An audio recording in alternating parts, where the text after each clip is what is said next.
Hey, welcome to Current Yield, Grant's Interest Rate Observer of the Year. I'm Jim Grant, and with me today, as usual, Eric Whitehead is back from his sentimental journey to Alaska. He was away, Eric, for about, 3 or 4 weeks, I guess. No, it's less than that. Eric went to Alaska, and he came back so excited because from Alaska, if you stand on your tiptoes, you can see Russia. If you're a fellow of a certain political persuasion, you can just imagine Russia during the times of Joseph Stalin and, like the Ukrainian famine and stuff. Anyway, Eric's come back a little bit sentimental, but welcome, Eric. And Evan Lorenz, the great deputy editor of Grants, and Phil Grant, who edits almost daily Grants, and sitting nearby is John Delberto, who calls you up if you don't renew your subscription. So renew your subscription so you don't have to talk to John. Well, you can talk to John anytime you want to. So Eric and Evan and Phil and John, Jim. We are broadcasting the day after this somewhat startling Fed announcement. And the way this program is going to proceed is Evan is going to reprise what our monetary masterminds announced yesterday, and then we're going to chew it over. And I can't predict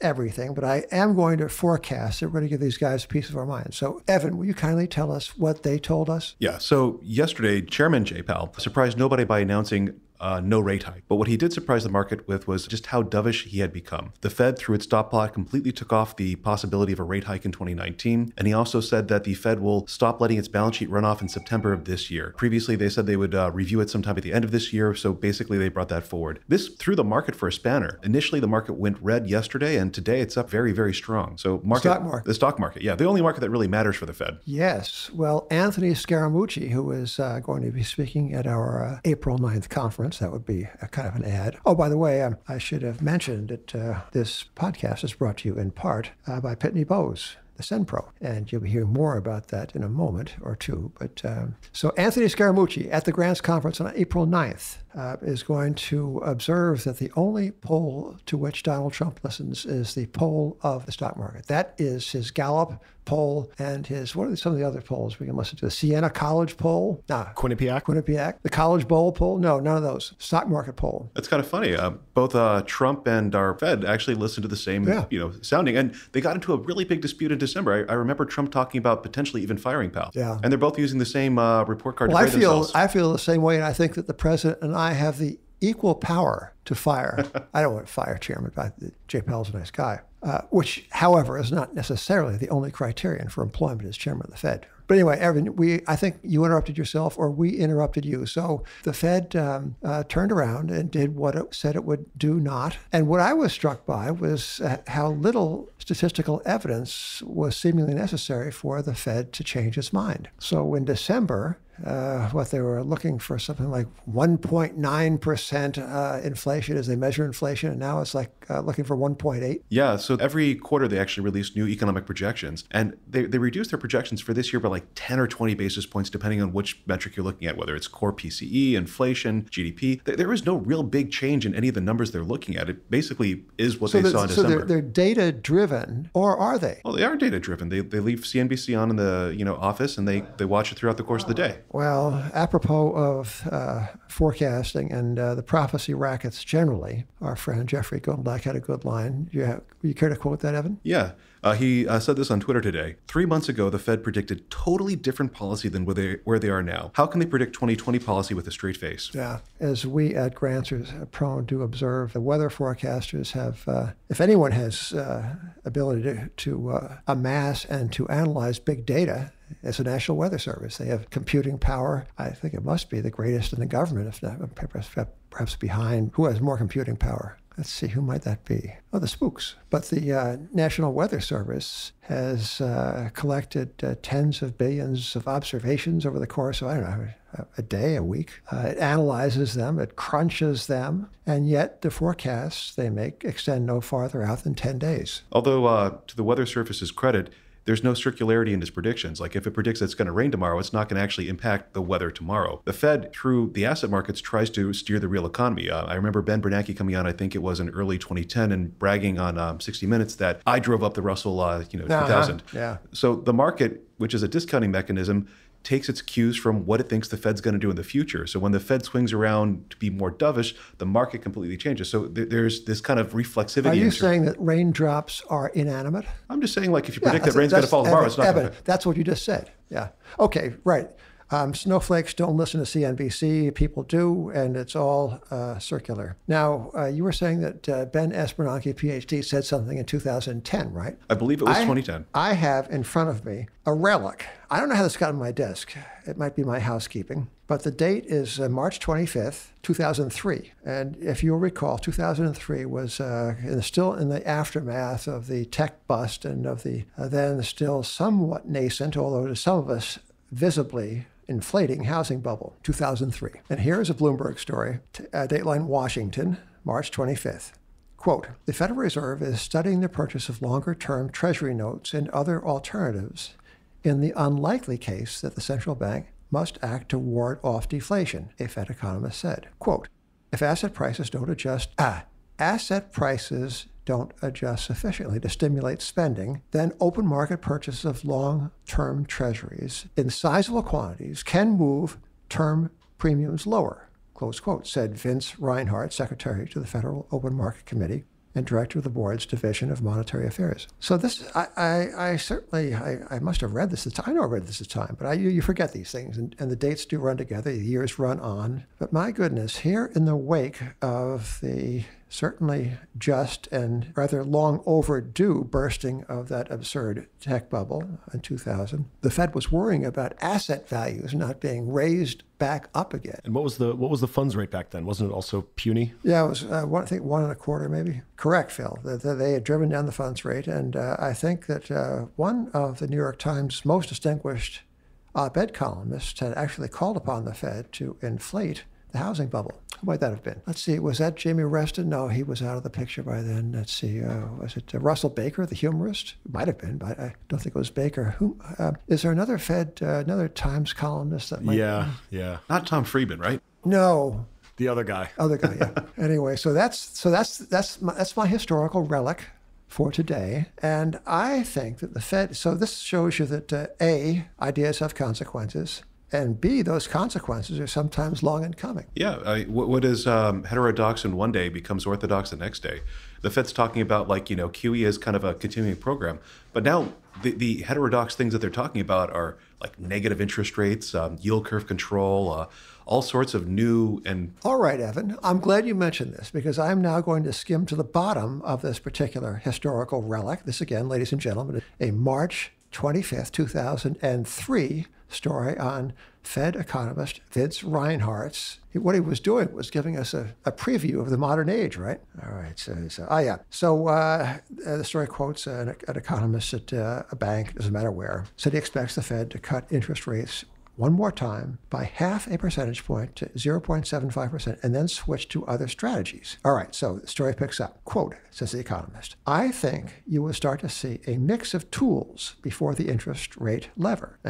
And to that, Vince Reinhart is quoted as saying the following. Reinhart said he doesn't consider the notes purchases, that's QE, to be unconventional because the Fed capped interest rates during the 1940s and used a quantity of money target from 1979 to 1982. And here's the money quote from Reinhart. Quote, what is usual, orthodox, and conventional is the Federal Reserve's willingness to adapt its policy to the circumstances. Close quote. The Fed lacks, I think, self-awareness. It certainly does not lack self-confidence. It says the most extraordinary things about itself. Yes, the Fed, as usual, is prepared and willing and able to adapt its policy to the circumstances. Well, let's see how it adapts its policy to these circumstances. These being, Evan, I'm going to propose something to you, an idea. Here's an idea. The idea is that the Fed is now hostage to the debt structure that through its incentives of low rates and QE and mind games it has introduced into the economy, especially corporate debt. They've even admitted it. A couple of weeks ago, Dallas Fed President Kaplan came out and said, we really can't raise these interest rates because corporations have taken on too much debt. He didn't say they took on too much debt because we lowered interest rates to pull forward spending, but that's kind of the box they put themselves in. And explain to our readers, listeners, our readers know this already, Our listeners can be readers, right?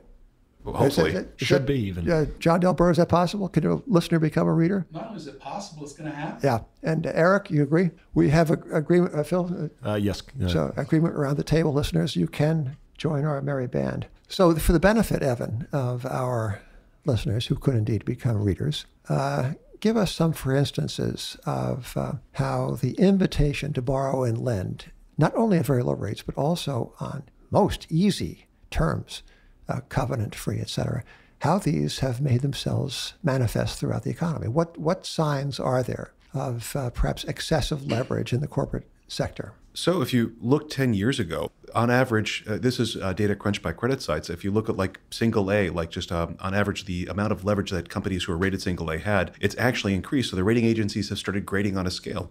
If you actually look at kind of the structure of investment grade and sub-investment grade, we've had a mass deterioration in ratings, even with this kind of curve grading.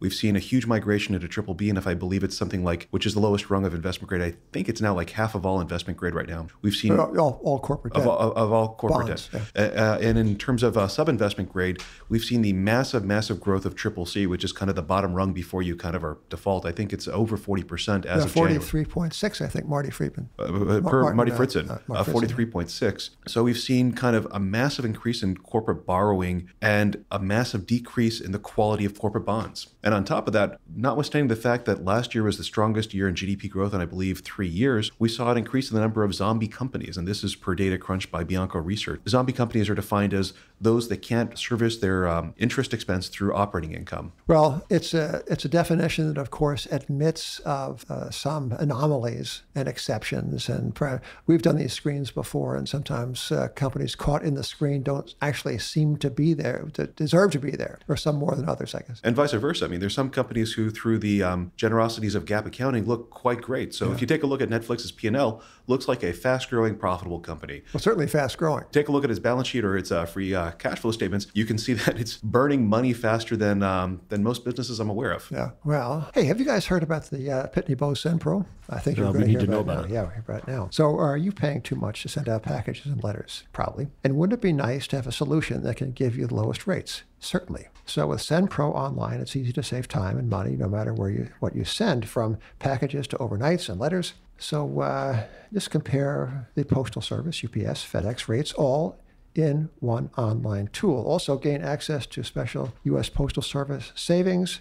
By the way, there's a copyright punctiliously entered here in the copy after USPS. I wouldn't have guessed the post office would be so aggressive in enforcing its copyright. They don't want anyone to steal their branding. Or the corporate culture, I guess. Yeah. Anyway, so you can print shipping labels and stamps from your own printer. You can track all of your shipments and get email notifications when they've arrived. SendPro Online is only $14.99 a month. And for being a current EO listener, you can get a free 30-day trial to get started, plus a free 10-pound scale to help you accurately weigh your packages. And you'll know when that scale arrived, because if you drop it on your foot, you know it. So visit pb.com/grantspod to access this special offer. That's pb as in what? Peanut butter, of course, .com/grantspod. Experience the best way to ship with a free trial of SendPro Online. So I mentor at Barron's, the great Bob Bleiberg, Robert M. Bleiberg, infantry veteran of Okinawa and the Philippines, World War II. 6'2", maybe went like 220, bald head. He wasn't a tough guy, but he certainly sounded like it. One day in the office, somebody submitted some copy in which the guy wrote, a certain someone is experiencing something or other. And Bob said, "God damn it. We don't experience anything at Barron's. We either enjoy it or we suffer it." And I think you like suffer better. Same at Grant's. Yeah, same at Grant's. Hey, I'm a Barron's alumnus. You guys know that? I was aware. Yeah. Now you're back. I'm back. I took a 36-and-a-half-year leave of absence, which I think, Eric Whitehead, you're kind of an HR guy. I think a 36-and-a-half-year leave of absence is like an indoor record in HR, right? Did your office key still work when you walked back in there? No, it did not. You'd be surprised how much changed. God, what happened to all the people? Anyway, so that's Barron's. Speaking of the Dow Jones empire, I want to read something about getting back to the Fed, it really bugs me the way people take the Fed's operating protocols and its worldview and accepts them as if they were passed on through the New Testament, let's say. If they're handed down from the saints. It's that unquestioning. I'm going to draw the veil of charity over the byline of this piece, this analytical piece in today's Wall Street Journal, just because I'm that kind of a guy. I'm a charitable guy. I'm not going to say who wrote this. That person will have to know it himself and live with it. But here are 3 paragraphs from a highly conventional, a deeply conventional reprise of what the Fed wants you, ladies and gentlemen, to think. Ready? Guys ready? Yeah. Oh, okay. I'd appreciate a little feedback. All right. Even if this, quote, this is Wall Street Journal, even if this slowdown doesn't presage a recession, it lends urgency to the Fed's recently launched review of whether its 2% inflation target framework and tools, put a marker on that one, tools, I want to get back to that, can cope with the next downturn when interest rates are likely to hit 0 again. The Fed, quote, should be changing the framework in ways that might at least help at the margin deal with this very challenging environment, said a person who shall not be named in the same interest of charity, a central bank strategist at a firm that also shall go nameless.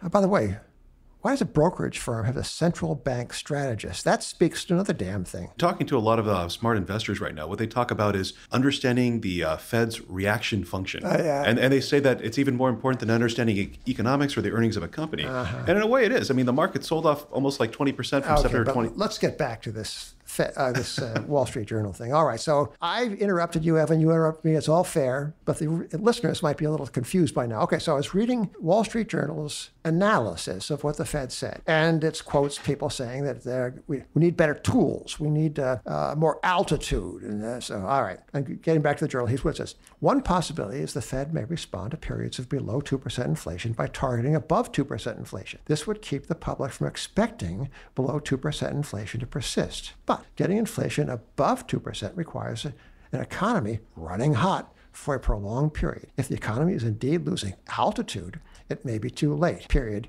close quote. Or as we used to say in the newspaper business, 30. 30 means end it. 30 means stop. And by the way, in some newspaper guy funerals years ago, there'd be a wreath and the number 30 on it. 30 is like it's over. Think of all these separate and discrete examples of zombie-like submission to the will of this bureaucracy. Who says, Evan Lorenz, we have to have 2% inflation? Well, that's price stability. Well, Janet Yellen said it, of course. She said it, but where did she get it? Prices halving every 30 years is price stability, and I just thought everybody knew. Yeah, well, George Orwell said it in different words. And, oh, yes. So Jim Bianco brought to our attention, but Evan, you were the author of the great line that the Fed is now embarked on a kind of listening tour, but you said it's actually kind of a talking tour. So these Fed officials are going around the country and laying out their ideas for a new protocol, right? The Fed is embarked on rethinking its mandates and its way of doing business, correct? Yeah. Yeah. And it's going to have a powwow in Chicago in June. It's kind of a wampum powwow, right? Because they're going to reprise and revisit all their assumptions. But the assumptions that they're taking into this meeting are kind of the fashion-forward ones, right? It's kind of the AOC set of assumptions. They're going to do what? What are they thinking about? They're thinking about negative interest rates, correct? Negative interest rates. They're thinking that if inflation's 1.8% one year, they should target 2.2% the next year. They're talking about yield curve control. They're talking about if rates get really low, we can't cut as much as we want to, so maybe we need to keep rates lower for a longer period of time. They actually abbreviate that one L4L. L, the number 4, and L, like texting tweens. That was a Bernanke essay, right? Yeah, that was a Bernanke one. Yeah. He's too busy, working at Citadel to actually write out full words now. But what department might he be working in, just to guess? Capital Introduction? I would say so, yeah. Not central bank strategy? Yeah, maybe. Well, maybe he's doing both. Maybe he's double dipping. Yeah. A busy guy. Oh, yes. So from time to time, our listeners ask us for book suggestions. And from time to time, we at Grants feel the impulse to advertise our own wares on these podcasts. So I thought what I'd do is do a 2-for-1, right? Combined. So we are having, did I mention the conference we're having in Plaza Hotel briefly. on April 9th this year? What city? New York. That's the Plaza Hotel, New York. And we customarily give away books because we believe that if you read books, you get rich. That's our view in this office. That's separate and distinct from writing books. Writing books don't get rich. Read books, however, get rich. So we give away books. And this year, I forgot to mention this until this very moment. This year we are having a completely novel approach to book giveaways because we are dumping the overplus, the surplus of my personal Grant's library on a table and saying, please take it away, because we moved our offices and there's not enough shelf space, and we have some duplicates of the books that I have been collecting over the years. So people at the conference can come, we have, I don't know, how many books we have? Hundreds, right? A lot of boxes. Huh? Eric, who refuses to speak into a microphone, says 200 books. I would guess it's 201. It's a lot, and they're yours for the taking. We also have so this gets back to the request for a suggestion of books to read. So we're giving away 3. We are giving away a book by Anthony Scaramucci. It's called Blue Collar President. It's all about Trump, and he's going to talk about buying low and selling high in the age of Trump. But Anthony has written a book, and that book is yours for the taking. I dare say Anthony would sign it for you. We have another one, a very different kind of book. It's called Lost in Math, and it's by the German physicist Sabine Hossenfelder. And I've read this one, and it is fabulous. It is accessible to those who, like me, were actually lost in math. But in this book, Dr. Hossenfelder describes the crisis in experimental physics, theoretical physics, because the speculative models, many of them that have been developed, have been proven not valid through experiments. And she contends that the physicists have been seduced by the beauty of mathematics to the detriment of empiricism. And she has a little riff at the end of her book about economics. She says that she looked at it because the career possibilities were rather more promising in economics than in theoretical physics. But she looked at economics and she thought 2 things. First, the mathematics was unimpressive, which I love. I love that. And secondly, the data were worse. Well, on the bright side, the nice thing in economics is if your theory is wrong, it doesn't really matter. I mean, they're all wrong. Yeah. Yeah. Well, even if it's been proven wrong, you can continue using it at a central bank. Yeah, right. Well, I mean, in fairness, she contends that the physicists continue to use these theories because they are so gobsmackingly beautiful. And for all I know, the dynamic, general, stochastic, Bernanke, no financial sector mathematical model is itself beautiful. I wouldn't know. I don't speak that lingo. But anyway, that's another book. And the third book is a book called Floored, and that's by George Selgin. George is a monetary thinker of great renown at the Cato Institute. He has written a book about the post-crisis Fed's monetary arrangements and protocols, and it is a fine book, and he'll be there. I hope he'll be there to sign it. I hope they'll all be there to sign it. So those are 3 books. And I don't know, come to the conference. What else? I think that's it. So, Eric, welcome back. John Delbert, nice to have you in the room today. And Evan, thank you. And Phil, this is Jim Grant on behalf of Current Yield. And join us again soon.